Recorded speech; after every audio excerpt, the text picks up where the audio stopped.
करने वाले हैं डायबिटीज़ के लिए, जिसे हम मधुमेह के नाम से भी जानते हैं, उसके लिए क्या कौन कौन से योग अभ्यास उपयोगी हैं। तो ये एक ऐसी बीमारी है जो हर घर में इवन अगर हम कहें 10 लोगों की बात करें तो उसमें से 7 से 8 लोगों को यह बीमारी आजकल हो रही है। तो इसके बचाव के लिए योग अभ्यास करना बहुत ज़रूरी है। तो आज हम 2-3 योग अभ्यास जो सबसे ज़्यादा महत्वपूर्ण है डायबिटीज़ के लिए वो करने वाले हैं। तो सबसे पहला योग अभ्यास हम करेंगे मंडूकासन। तो सबसे पहला हमारा आसन रहेगा मंडूकासन। उसके बाद हम लोग करेंगे वक्रासन, फिर करेंगे अर्धमत्स्येंद्रासन, और एक जो है डाइजेशन के लिए बहुत अच्छा आसन होता है, उसका नाम है वज्रासन। तो चलिए सबसे पहले हम लोग इसकी विधि जान लेते हैं, फिर आपको लाभ देंगे। तो दोनों पैरों को इस तरीके से सामने की ओर मोड़ लीजिएगा।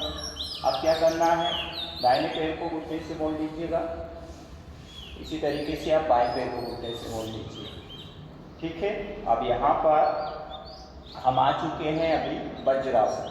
दोनों हथेलियों को घुटने के ऊपर रखा, मेरुदंड सीधा, दोनों हाथों को सामने की ओर लाएं, मुट्ठियां बंद कर लें।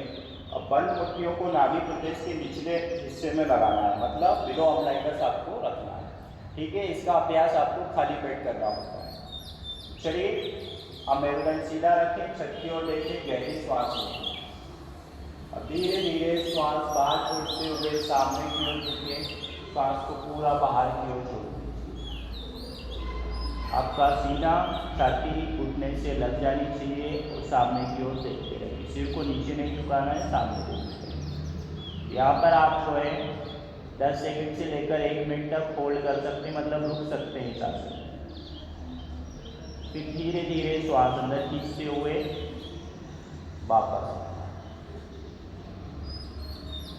तो ये था पहला आसन मंडूकासन।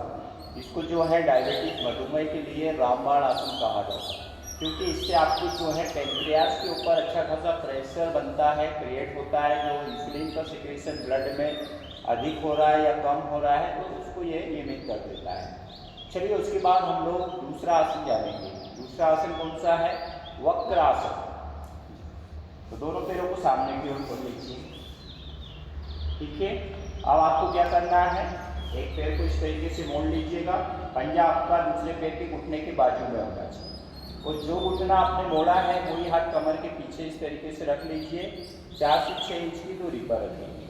दूसरे हाथ को ऊपर से लाएंगे, इस तरीके से घुटने के ऊपर से लाइएगा। आप हथेली को पंजे के बाजू में रखें, इस तरीके से। अब सामने की ओर देखें। अब धीरे धीरे श्वास अंदर खींचते हुए गर्दन को अपने कंधे की ओर ले जाएं, पीछे वाले हाथ की ओर, और कमर से पूरा मोड़ जाए। जैसे आप कपड़े निचोड़ते हैं वैसे आपको कमर को मोड़ना होता है।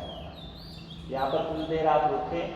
कितनी देर रुकना है, 10 सेकंड से लेकर आप जो है 1 मिनट तक रुक सकते हैं। उसके बाद धीरे धीरे वापस आए,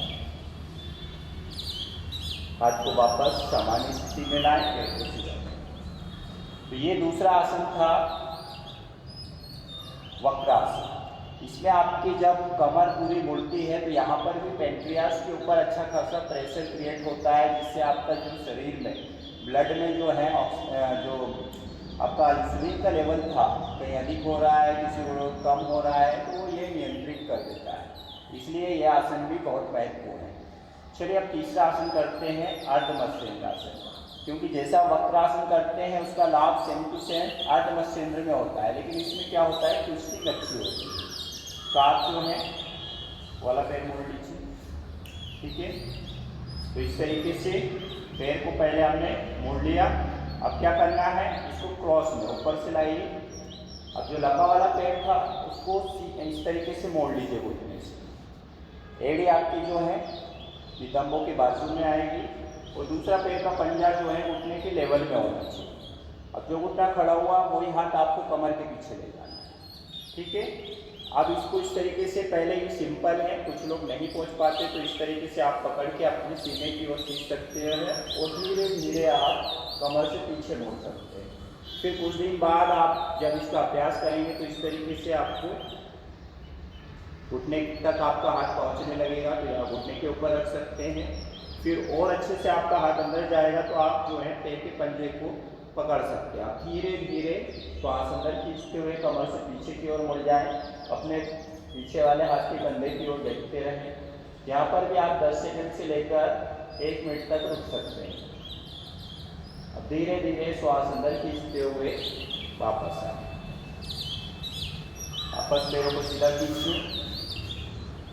तो इस आसन में सावधानी क्या रखनी है, अब जिन लोगों को अगर हर्निया की समस्या है तो वो लोग इसका अभ्यास ना करें, क्योंकि उनकी तकलीफ बढ़ सकती है, और गर्भवती महिलाओं को भी इसका अभ्यास नहीं करना चाहिए।